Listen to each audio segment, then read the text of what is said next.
आज का जो हमारा टॉपिक है लर्निंग का वो है normal incidence at a plane dielectric boundary. तो ये अगर हमारे पास डाइलेक्ट्रिक मटेरियल है जो रेड कलर में शो कर रखा है हमने, मीडियम 2 है, इसकी परमिटिविटी एप्सिलॉन 2 है और परमिएबिलिटी जो है म्यू 2 है। और अगर एक्सिस को हम बात करें तो ये जेड एक्सिस है और ये जहाँ पे है ये z इज इक्वल टू 0 पे हमारे पास बाउंड्री है या इंटरफेस है। और ये है हमारे पास x एक्सिस, ऊपर की तरफ जो एक्सिस है ये x एक्सिस है और ये जिसके परपेंडिकुलर होगा वो y एक्सिस है। तो ये हमारे पास प्रॉब्लम है। हमने बाउंड्री कंडीशंस हम स्टडी कर चुके हैं। बाउंड्री कंडीशंस में हमने होमोजीनियस और आइसोट्रोपिक मीडियम अज्यूम किए थे, बट यहाँ पे ये जो है ये मीडियम 1 है। मीडियम 1 में जो परमिटिविटी है एप्सिलॉन 1, परमिएबिलिटी म्यू 1 ये है। तो इसका इंट्रिंसिक इम्पीडेंस भी डिफरेंस होगा क्योंकि इसी पे डिपेंड करेगा वो भी। ठीक है, तो ये आपके पास जो है ब्लू कलर में शो किया हुआ है, ये हम स्टडी कर रहे हैं normal incidence at a plane dielectric boundary. तो ये डाइलेक्ट्रिक बाउंड्री है, ये जो है हमारे पास ये बाउंड्री है। तो इसमें ये जो वेव है जो ब्लू कलर में हमने शो की है इसको बोलेंगे हम इंसिडेंट वेव।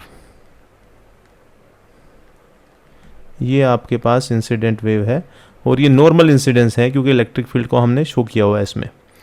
ये कंपोनेंट है इंसिडेंट वेव का ANI और HI सबस्क्रिप्ट शो कर रहा है आपके पास इंसिडेंट वेव। सिमिलरली ये जो वेव है जो हमने शो की हुई है ये आपके पास यहाँ से कुछ पार्ट आपके पास क्या होगा, ये जो वेव जाएगी नॉर्मली इंसिडेंस होगा इस वेव का, तो कुछ जो पार्ट है वो रिफ्लेक्ट हो जाएगा और कुछ जो पार्ट है वो ट्रांसमिट होगा। तो जो ट्रांसमिटेड वेव आएगी इसमें उसको कुछ इस तरह से लिखोगे ट्रांसमिटेड वेव।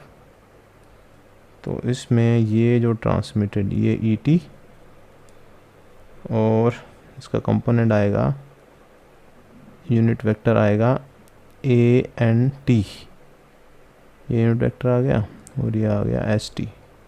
तो ये ट्रांसमिटेड वेव आएगी,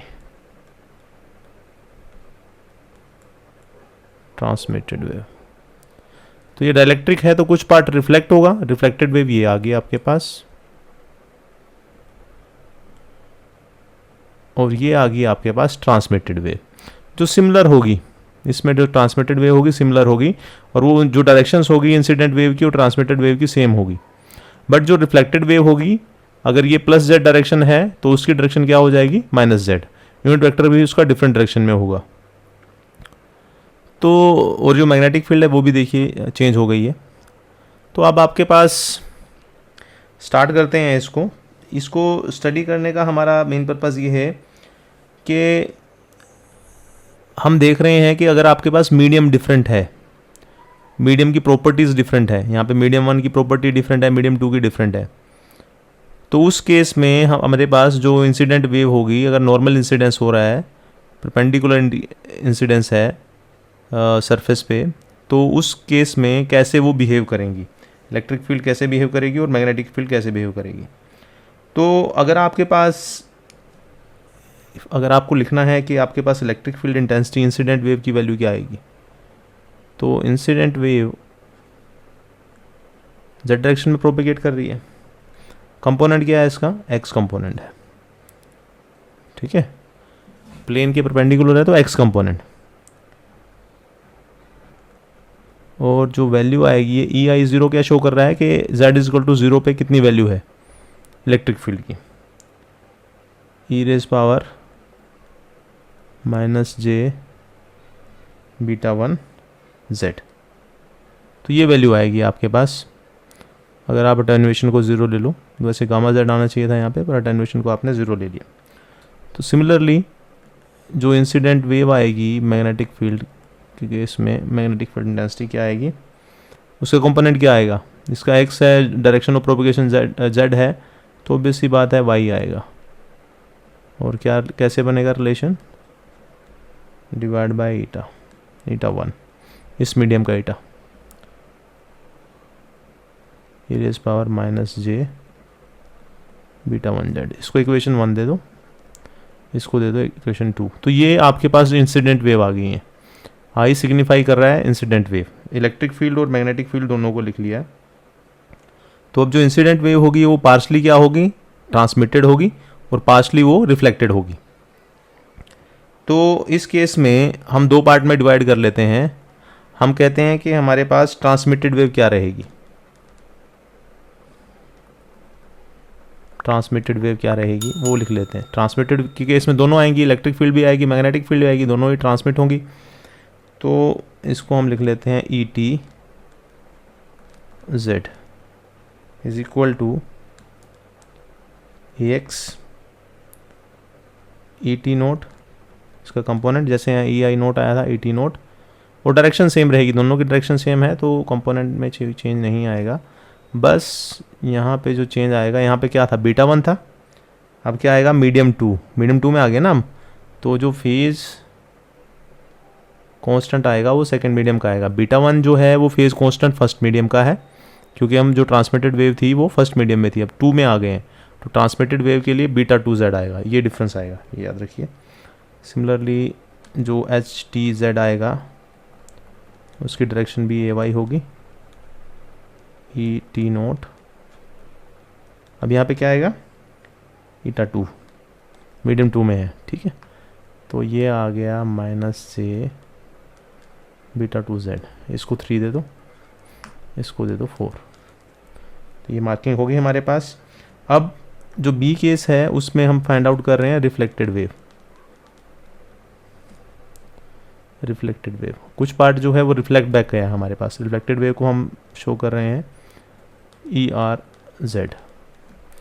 तो इस केस में देखिए रिफ्लेक्ट होके यहाँ से स्ट्राइक होके रिफ्लेक्ट होके गई है वेव, तो कंपोनेंट इलेक्ट्रिक फील्ड का वही रहा, उसमें कोई चेंज नहीं आया।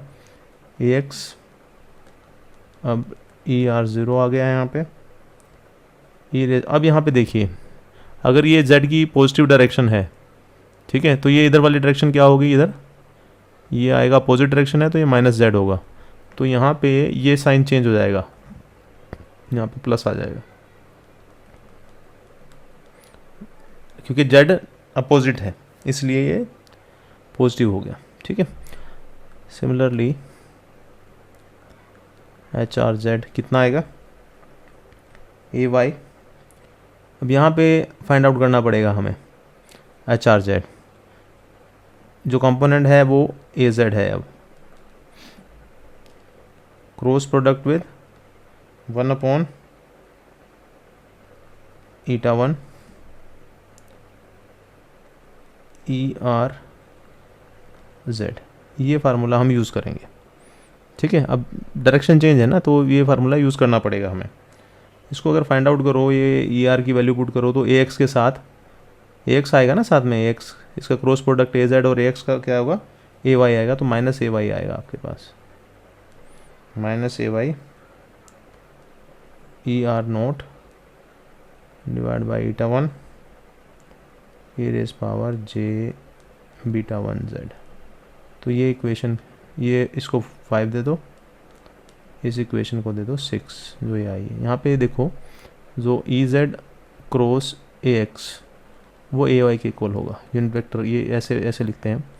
तो यहाँ पे यही होगा ना, ई आर की वैल्यू पुट करोगे तो उसमें ए एक्स है, तो A Z cross A X A Y हो गया, बाकी तो सब टर्म्स वही हैं, ठीक है। तो इसको ऐसे हमने लिख लिया है। यहाँ पे जो बीटा 2 है, बीटा 2 क्या आया, फेज कांस्टेंट ऑफ मीडियम 2, ये हम कर चुके हैं। अटेन्यूएशन कांस्टेंट किया था तब, उसमें ये आया था ऑफ मीडियम 2, M2 लिख रहा हूँ यहाँ पे, शॉर्टकट यूज़ कर रहे हैं। ईटा 2 इंट्रिंसिक इम्पीडेंस है,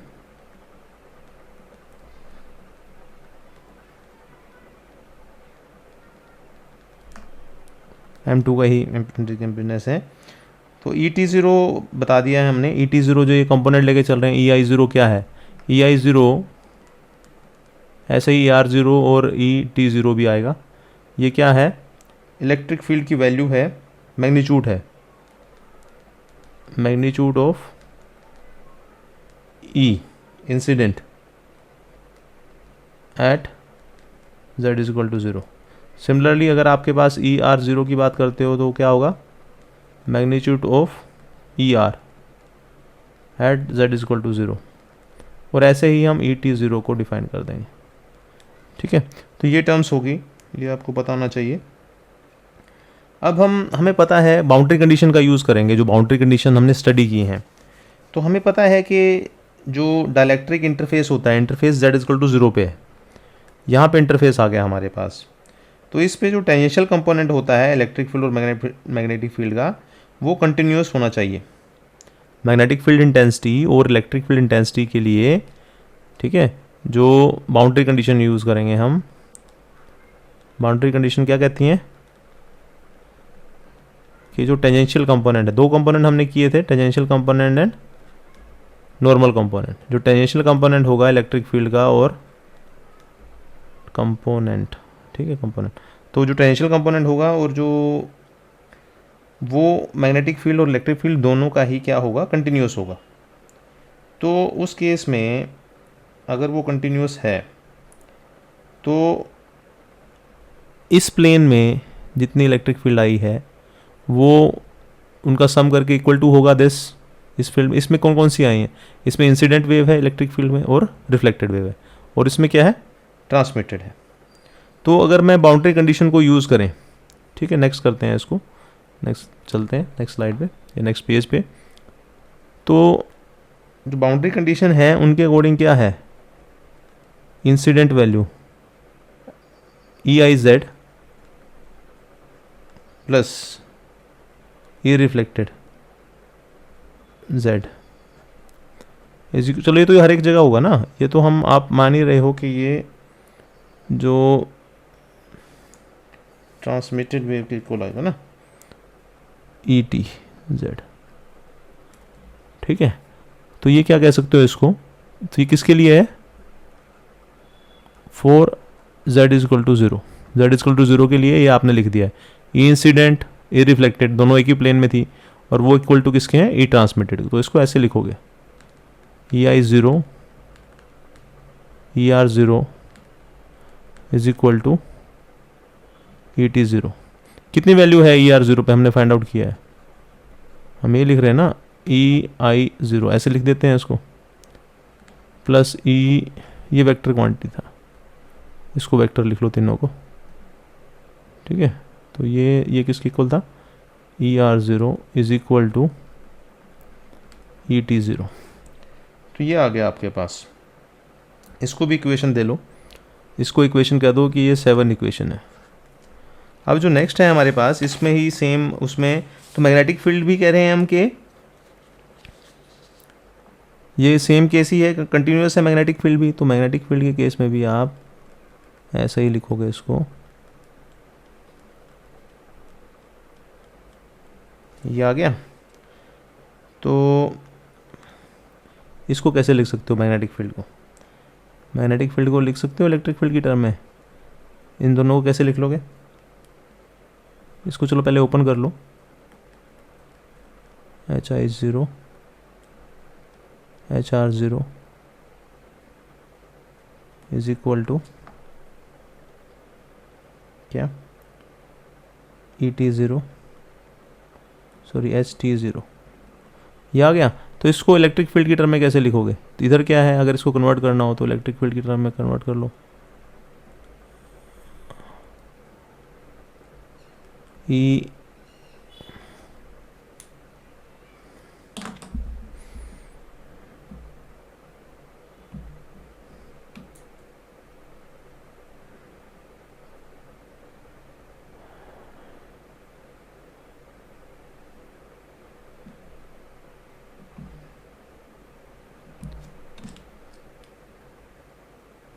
तो इसको इलेक्ट्रिक फील्ड की टर्म में कैसे लिखोगे, जो मीडियम 1 है उसमें जो इंट्रिंसिक इम्पीडेंस है उससे डिवाइड कर दो, तो ये बन जाएगा ई I 0 plus E R 0 divide by eta 1।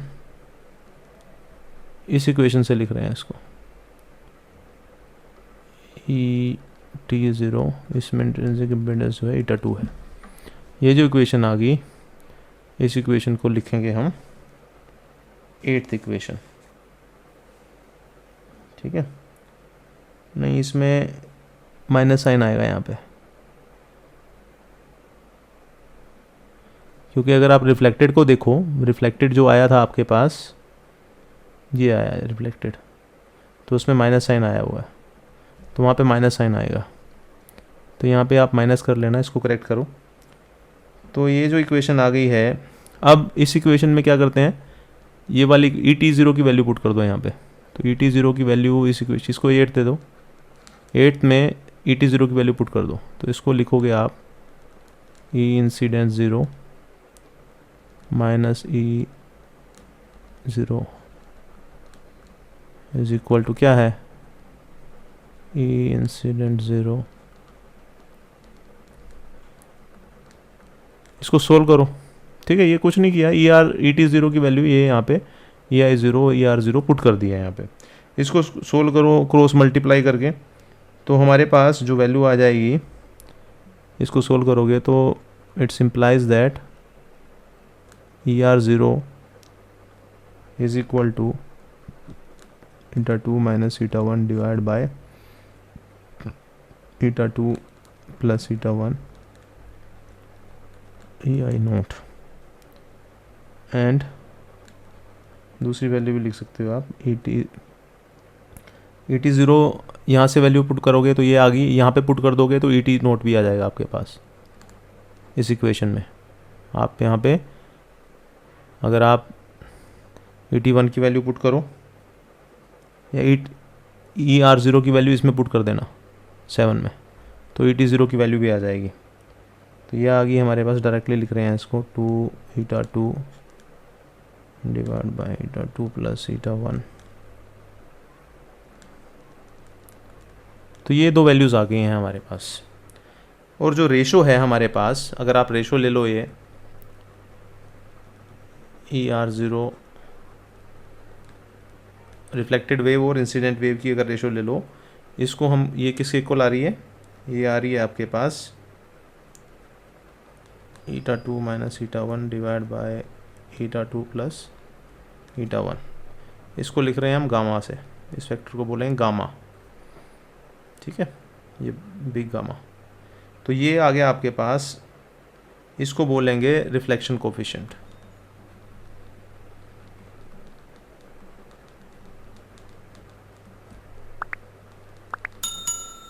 Reflection coefficient, तो gamma is equal to E reflected divide by E incident. और ये क्या है, डायमेंशनलेस क्वांटिटी है। यूनिट क्या होगा, सेम क्वांटिटीज़ का रेशो है, तो इसका यूनिट जो है वो क्या है, कोई यूनिट नहीं है, कोई डायमेंशन नहीं है, डायमेंशनलेस, ओके, डायमेंशनलेस क्वांटिटी है। सिमिलरली जो ये रेशो है ई ट्रांसमिटेड और ई इंसिडेंट की, इस रेशो को हमने लिख लिया है, इसको कहेंगे कि ये किसके इक्वल आया है, 2 eta two divide by eta two plus eta one. ये इक्वल टू आया है टाउ के, ये है transmission coefficient, transmission coefficient, okay. तो अब इन इक्वेशंस को अगर आप ध्यान से देखें तो जो टाउ की वैल्यू होगी वो हमेशा पॉजिटिव ही रहेगी, ठीक है। ईटा टू अगर पॉजिटिव है तो इसकी वैल्यू टाउ क्या है,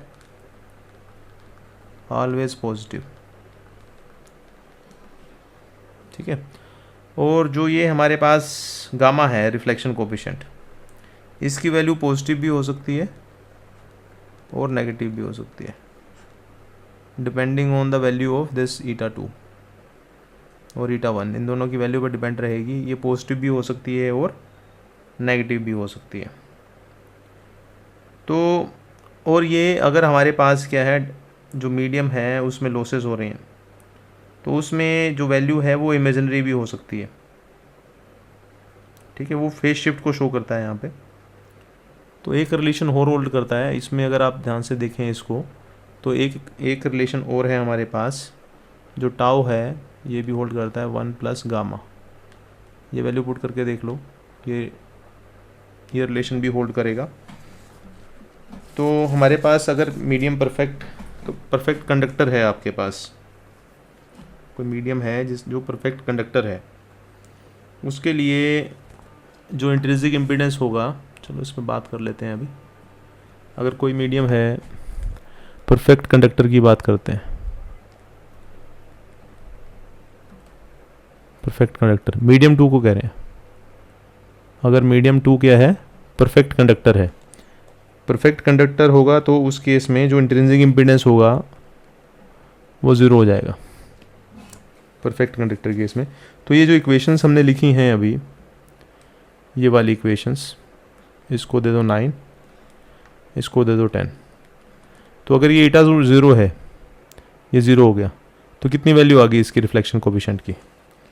रिफ्लेक्शन कोफिशिएंट की वैल्यू आ गई -1। ठीक है, यहीं से देखो ना, ये अगर 0 कर दो, ये 0 कर दो, तो रिफ्लेक्शन कोफिशिएंट की वैल्यू जो आ गई है, उस केस में रिफ्लेक्शन कोफिशिएंट की वैल्यू आ गई है -1। और जो टाउ है उसकी क्या वैल्यू रहेगी, देखो ज़रा। अगर ये ईटा 2 0 है तो 0 ही हो गया, क्योंकि ऊपर 0 आ गया आपके पास। तो जो टाउ है, टाउ की वैल्यू कितनी होगी, ये 0 होगी।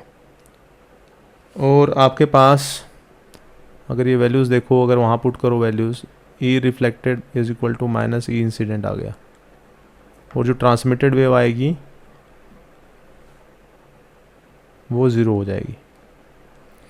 तो हमारे पास अगर मीडियम 2 जो है वो परफेक्ट कंडक्टर है, उस केस में पूरी की पूरी वेव रिफ्लेक्ट हो जाएगी, कुछ भी ट्रांसमिट नहीं होगा, ट्रांसमिटेड वेव 0 आएगी उस केस में। तो ये तो हमने फर्स्ट केस किया। सेकंड केस हम जो कह रहे हैं कि अगर जो हमारे पास मीडियम सेकंड है वो not a perfect conductor, perfect conductor नहीं है, तो उस केस में क्या होगा? उस केस में तो जो हमने स्टडी कर लिया है, ईटा 1 भी की वैल्यू होगी, ईटा 2 की वैल्यू होगी। तो उस केस में जो टोटल इलेक्ट्रिक फील्ड आएगी, total E field intensity, total E field intensity in medium 1, medium 1 हमने देख लिया था, उसमें क्या होगा? टोटल इलेक्ट्रिक फील्ड इंटेंसिटी को हम लिख रहे हैं E1 Z से, तो वो सम होगा ई ट्रांसमिटेड का, इंसिडेंट का, ट्रांसमिटेड नहीं आएगी इसमें, इंसिडेंट का और ई रिफ्लेक्टेड का। तो ये हमने फाइंड आउट कर ली हैं। ये अगर वैल्यू पुट करो आप तो आएंगी इक्वल टू, ट्रांसमिटेड वेव हमने कैलकुलेट कर ली है, ठीक है, और रिफ्लेक्टेड वेव भी हमने कैलकुलेट कर ली है। तो वो अगर वैल्यूज़ पुट कर दो यहाँ पे, तो ये आ जाएगा आपके पास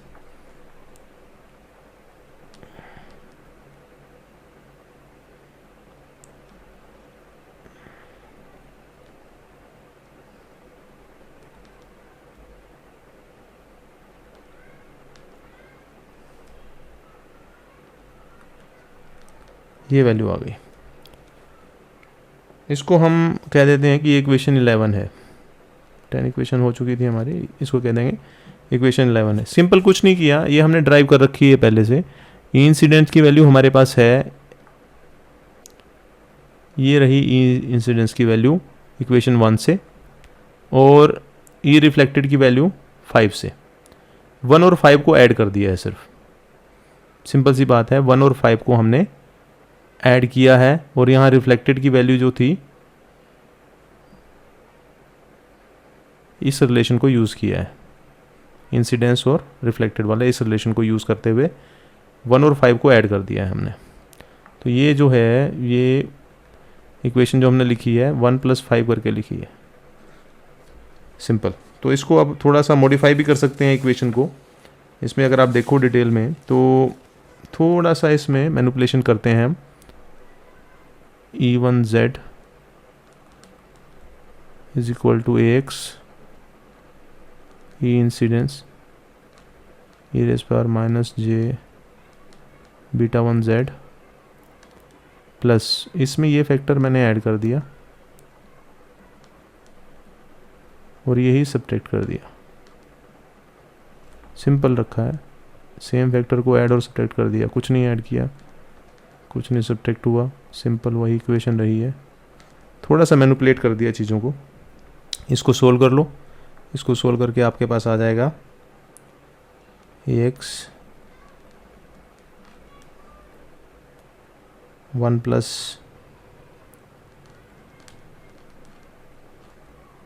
e raise power minus J beta 1 z plus e raise power J beta 1 z minus e raise power minus J beta 1 z। ये आ गया आपके पास। इसको ब्रैकेट डिफरेंट कर लो, ये तो ये आ गया। इसको आप लिख सकते हो ax इंसिडेंट 0, तो इसको कह दिया हमने 1 plus gamma e raise power minus J beta 1 z plus ये साइन आ जाएगा, ठीक है। तो इसको लिख सकते हो gamma 2j sign beta 1 z। ये इक्वेशन आ गई। इसको कह दो कि ये है 12, तो ये सिंपल इक्वेशन आ गई आपके पास। इसको टाउ भी लिख सकते हो इक्वेशन को, तो यहाँ पे 1 प्लस है तो इसको टाउ भी लिख सकते हो, ठीक है। चाहे ये लिखो चाहे इसको टाउ से रिप्लेस कर सकते हो। तो ये जो टर्म है ये कंप्लीट टर्म, ठीक है, टाउ लिख लो या इसको। ये जो फर्स्ट टर्म है इसको हम कहेंगे कि ये है ट्रैवलिंग वेव। ट्रैवलिंग वेव क्योंकि माइनस z है, इसमें माइनस आ गया ना यहाँ पे, तो ये जो इसमें माइनस होगा वो ट्रैवलिंग वेव होगी। और ये जो आ गई है ये स्टैंडिंग वेव है, स्टैंडिंग वेव।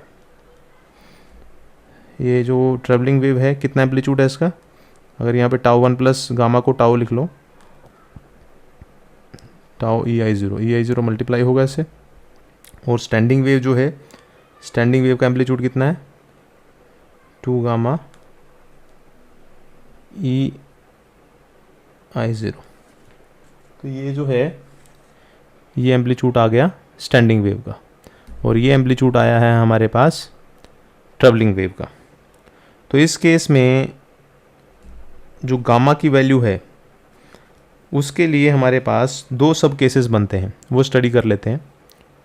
तो अगर जो इक्वेशन है, इक्वेशन 11 को उठाएं हम, इससे मैक्सिमम मिनिमम निकालने में आसानी रहेगी। इक्वेशन 11 को, इसको यूज़ करते हैं इक्वेशन 11 को। तो इसमें जो मैक्सिमम वैल्यू रहेगी, अब जो मैक्सिमा और मिनिमा है, जो टाउ है, टाउ तो रियल नंबर रहेगा। अगर हम कहते हैं कि हमारे पास लॉसेस नहीं हो रहे हैं, डेसिपेशन नहीं है, डेसिपेशन लेस मीडियम है, तो अगर हमारे पास ये वाले फैक्टर क्या हैं, eta1 एंड eta2 क्या हैं, रियल है, रियल नंबर है, वो मीन्स आपके पास जो मीडियम है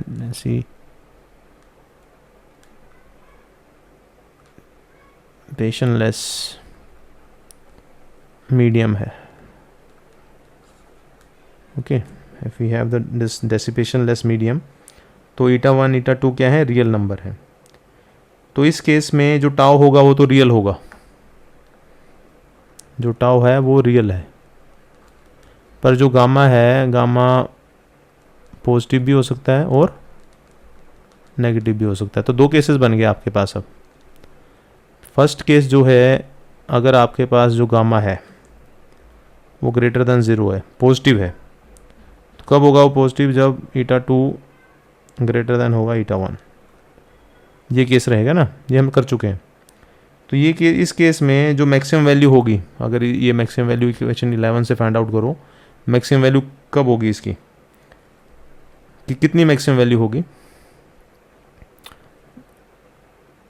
जब ये टर्म 1 हो जाए और ये कितना हो जाए, ये गामा ही रहे। तो मैक्सिमम वैल्यू कितनी रहेगी इस टर्म की, तो मैक्सिमम वैल्यू रहेगी इसकी किसकी, E1Z की, इसकी आपने क्या करनी है, मैक्सिमम वैल्यू फाइंड आउट करनी है। वो मैक्सिमम वैल्यू है E I naught 1 plus gamma, ये मैक्सिमम वैल्यू रहेगी। और वो कब होगी, जब आपके पास 2 beta 1 Z max is equal to होगा 2n pi 4n is equal to 0 1 2 and for different values of n। ठीक है, जब आपके पास ये मैक्सिमम वैल्यू यहाँ से देखो, जब ये वैल्यू क्या हो जाएगी, जो बीटा 1 2 बीटा 1 जेड है उसकी वैल्यू कितनी हो जाएगी, -2n पाई। तब ये क्या आएगा आपके पास, मैक्सिमम वैल्यू आएगी। और मिनिमम वैल्यू कब आएगी, E1Z की मिनिमम वैल्यू कब आएगी, और कितनी आएगी पहले मिनिमम वैल्यू। मिनिमम वैल्यू जो आएगी इसकी वो आएगी EI नॉट 1 माइनस गामा, ये मिनिमम वैल्यू आएगी। ये कब आएगी, जब आपके पास 2 बीटा 1 जेड मीन किसके इक्वल होगा, -2n + 1 पाई के इक्वल। 4n is equal to 0 1 2 for the different value of n। तो ये जो वैल्यूज़ हैं tau greater than gamma greater than 0 के लिए हैं। अब अगर आप वैल्यूज़ फाइंड आउट करते हो, सेकंड केस जो है, सेकंड केस भी यहाँ लिख रहे हैं, सेकंड केस है अगर गामा लेस देन 0 है, गामा लेस देन 0 है तो जो मैक्सिमम वैल्यू है आपके पास E1Z की, ठीक है, इसकी जो मैक्सिमम वैल्यू है वो ये होगी, ठीक है। और जो मिनिमम वैल्यू होगी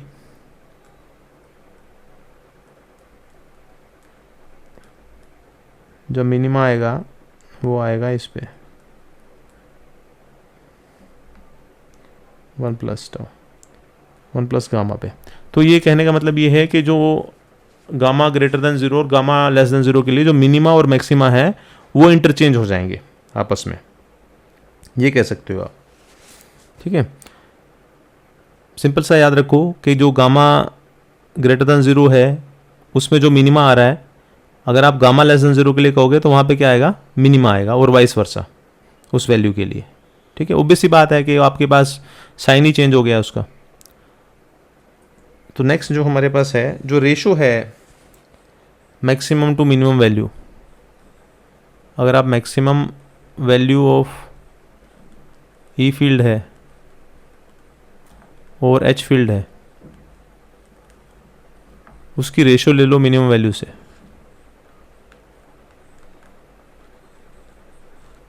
ई फील्ड और एच फील्ड किसी भी की भी, तो जो ये रेशो बनेगी इसको बोलेंगे स्टैंडिंग वेव रेशो, ठीक है। इसको जो नोटेशन है उसका एस से देंगे और इसको लिखेंगे E max E min is equal to H max H min, और जो वैल्यू रहेगी मैक्सिमम वैल्यू कितनी रहेगी, 1 plus gamma mod gamma 1 minus